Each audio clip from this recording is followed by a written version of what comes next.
یہ بات اب طے ہو گئی کہ جو ملٹی نیشنلز ہیں وہ پہلے صرف سٹیک ہولڈر یعنی جو انویسٹر تھا اس کے پروفٹس کو دیکھتے تھے، ماحولیات کے حوالے سے، لیبر کے حوالے سے، قانون باہر سے لگتا تھا مگر اس کو ان کی کوئی فکر نہیں تھی۔ مگر ایک ریولوشن آیا ہے پچھلے 10-15-20 سال میں جس میں گریننس اور CSR کے حوالے سے کہ سوشل رسپانسبلٹی کیا ہے، تو اس کے 4-5 نکات ہیں جو میں سمجھتا ہوں کہ آپ سب اپنے گھروں کے اندر، اپنے چھوٹے چھوٹے کاروباروں کے اندر، بڑے کاروبار کے اندر اس کو امپلیمنٹ کر سکتا ہے۔ پہلا اصول تو یہ ہے کہ آپ کا کاروبار منافع کے لیے ہے، وہ بالکل جائز ہے، اس میں کوئی زیادتی اور کمی کی بات نہیں ہے۔ دوسرا اصول یہ ہے کہ آپ کے ساتھ جو لوگ کام کرتے ہیں ان کے حقوق کا آپ خیال رکھیں۔ ایک قانونی حق ہوتا ہے اور ایک اخلاقی حق ہوتا ہے، اس میں فرق جانیے۔ قانونی حق قانون جب بنتے ہیں جب معاشرے کے اندر یہ محسوس ہو کہ لوگ منیمم اخلاقیات سے یا منیمم ٹرانزیکشنل ریلیشن شپ سے نیچے چلے جائیں گے تو وہ قانون بنا کر پابند کیا جاتا ہے کہ اتنا تو کرو۔ تو لہذا میں آپ سے یہ کہہ رہا ہوں کہ جو آپ کے ورکرز ہیں ان کے ساتھ وہ اخلاقیات، وہ ہمدردی کا جذبہ رکھیں۔ اس کو دنیا نے، مغربی دنیا نے اس کو اسپیشلائز بھی کر لیا ہے کہ آرٹیفیشلی فکر کی جاتی ہے کہ تمہارا کیا حال ہے، آرٹیفیشل گریٹنگز ہوتی ہیں، اس کو چھوڑیں۔ میں تو سمجھتا ہوں کہ دل سے ہمدردی، کسی کے ہاں کوئی مشکل ہے تو اس کو وقتی طور پر اس کو ہینڈل کریں، چاہے فائنینشیل ہو چاہے معاشرتی کوئی مشکل ہو، اس کا کریں۔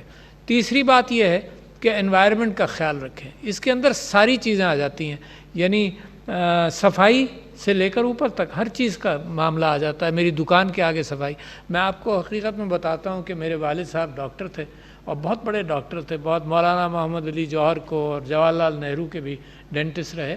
اچھا، اور مجھے آج تک یاد ہے کہ جب میں گریجویٹ کر کلینک میں ان کے ساتھ میں نے کام کرنا شروع کیا تو صبح صبح اگر کوئی جس کو جمعدار کہتے تھے کہ سیڑھی صاف کرے، پہلی منزل پر تھے، تو اگر جمعدار نہیں آیا تو میرے والد خود مرحوم اللہ تعالیٰ مغفرت کرے جھاڑو لے کر نیچے تک صاف کرتے تھے، اور جب وہ صاف کرتے تھے تو مجھ سے رہا نہیں جاتا تھا کہ میں خود نہ کروں، حالانکہ میرے تصور میں یہ بات نہیں تھی کہ میں جھاڑو بھی دوں گا ہے، مگر ایک طہارت کی کیفیت ہے، اس میں کوئی بات نہیں، یعنی ان سے مجھے اس بات کا احساس ہوا، اس میں کوئی بات نہیں کہ صفائی کرو، پوچھا لگاؤ، ضرورت پڑے تو گھر کو صاف رکھو، تو اپنی دکانوں کے ساتھ۔ اچھا، یہ جو باہر کی صفائی ہے یہ اندر کی طہارت کی طرف بھی ایک ڈائریکشن ہے۔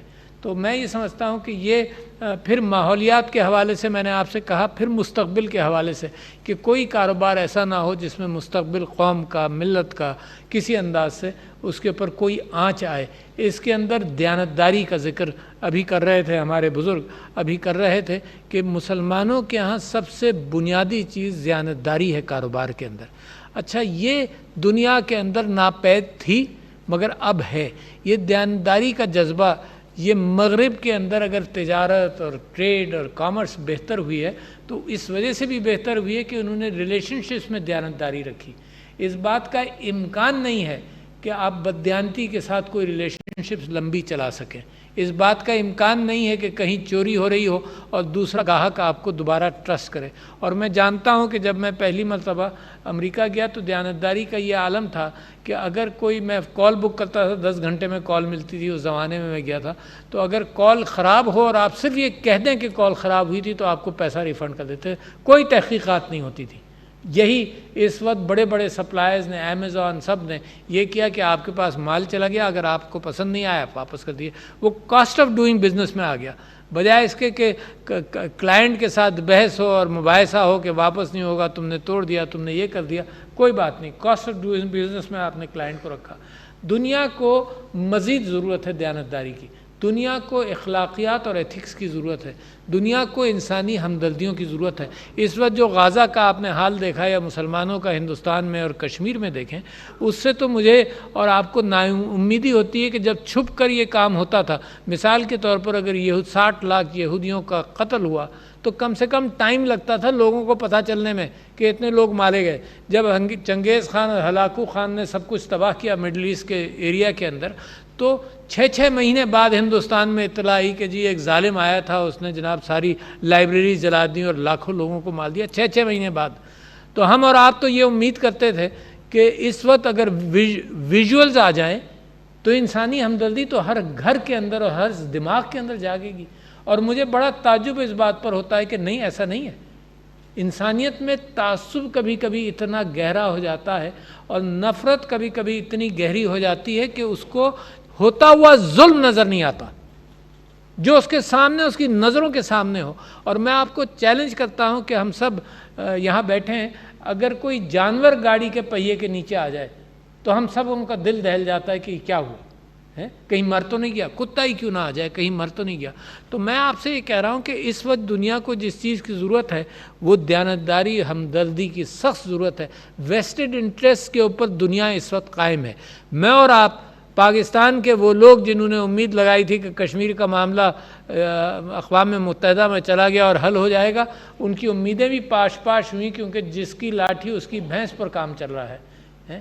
کہیں سے اگر یہ بات نکلنی ہے اسلام کی، دیانتداری کی اور انسانی جان کی قیمت کی، یا قرآن کی اس آیت کی کہ اگر ایک جان ہلاک ہو گئی تو ساری انسانیت ہلاک ہو گئی، اور ایک انسان بچ گیا تو ساری انسانیت کو بچا لیا، اس میں نہ مسلمان، نہ عیسائی، نہ یہودی، نہ کافر، کسی کا ذکر نہیں ہے. اللہ تعالیٰ کی کریشن ہے انسان، سب کا ذکر ہے. اس ٹائپ کی ہمدردی دنیا میں نہیں ہے اور اخلاقیات نہیں ہے. تو میں خیر تجارت کی بات آپ سے کر رہا تھا. تجارت کے اندر بھی پاکستان کا، میری خواہش ہے کہ پاکستان کا کاروباری، اور آپ سب، میرے نبی صلی اللہ علیہ وسلم فروٹس دیکھتے تھے اور چیز دیکھتے تھے کہ یار تم نے خوبصورت چیز اوپر رکھی ہوئی ہے اور اندر خراب پھل ہے. دیانتداری وہاں سے شروع ہوتی ہے کہ جو تم دکھا رہے ہو وہی تم بیچو. یہ نہیں ہو سکتا دکھاؤ کچھ اور بیچو کچھ ہے. تو وہ اسپرٹ جو ہے، وہ کمیونٹی اسپرٹ، وہ مسلمان سے شروع ہوئی. یہ جو آرگنائزیشنل، اسٹیٹ آرگنائزیشن اور قانون اور ٹیکسز، یہ تو بعد میں آئے.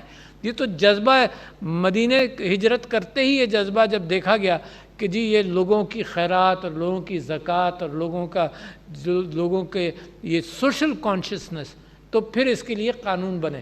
ورنہ تجارت سبھی کرتے تھے، اسمال اینڈ بڑے تاجر. حضرت ابوبکر چھوٹی تجارت کوئی کرتے تھے، حضرت عثمان بڑے تاجر تھے، بی بی خدیجہ بڑی تاجرہ تھیں. تو لہٰذا تجارت، یعنی یہ انسانیت جب سے ریکارڈڈ ہسٹری ہے. سقراط کو کسی نے پوچھا کہ اسٹیٹ کیسے چلتی ہے، تو اس نے کہا کہ تجارت جب سے، اور مشاورت، اور قرآن کے اندر بھی مشاورت کا ذکر ہے. جمہوریتوں کے اندر مشاورت بڑی اہم ہے، مشاورت کے بغیر صحیح فیصلے نہیں ہو سکتے. تو تجارت، مشاورت، اور پھر اس کو کسی نے پوچھا کہ اس کے بعد، اس نے کہا کہ اس کے بعد ایک جذبہ اور ایمان. ریاست چلتی ہے جذبے اور ایمان سے. یہ پاکستان کی ریاست جو ہے نا، یہ ہمارے اور آپ کے جذبوں اور ایمان سے زیادہ چل رہی ہے. ورنہ تو آپ حال دیکھیے کہ معاشی مشکلات اور یہ معاملہ مسلسل چلتا ہے. تو آپ سے جب یہ بات کا آپ سے گزارش کر رہا تھا، تو میں نے ایک بات کمپیئر نے اچھی کی. اس نے کہا کہ جب بھی ہم یہاں آتے ہیں تو میں یہ بات کی درخواست آپ سے کرتا ہوں کہ عورتوں کو انوالو زیادہ کریں. اس وجہ سے کریں، سب سے بڑا آئیکن بی بی خدیجہ کی تجارت، اس سے زیادہ، اس کے ساتھ ساتھ اس سے کم، زیادہ تو ہو ہی نہیں سکتا، اس سے کم یہ کہ قائد اعظم نے بھی یہی کہا کہ عورتوں کو انوالو کریں. یہاں پتہ نہیں کیوں ہم بیٹوں کو اور سب کو، بھتیجوں کو انوالو کرتے ہیں، عورتوں کو اور بہوؤں کو انوالو نہیں کرتے. معاشرے کی ذمہ داری ہے کہ عورتوں کو ہراسمنٹ سے پروٹیکٹ کیا جائے. سب سے اچھا ہراسمنٹ پروٹیکشن ادارہ تو آپ کی دکان ہے نا. سب سے زیادہ سیف وہی ماحول ہے. تو وہاں ان عورتوں اور بچیوں کے ساتھ ان کے ماحول کے اندر ایک تبدیلی لائیے. دنیا میں ہو نہیں سکتا کہ عورت کاروبار کے اندر، اسمال اینڈ میڈیم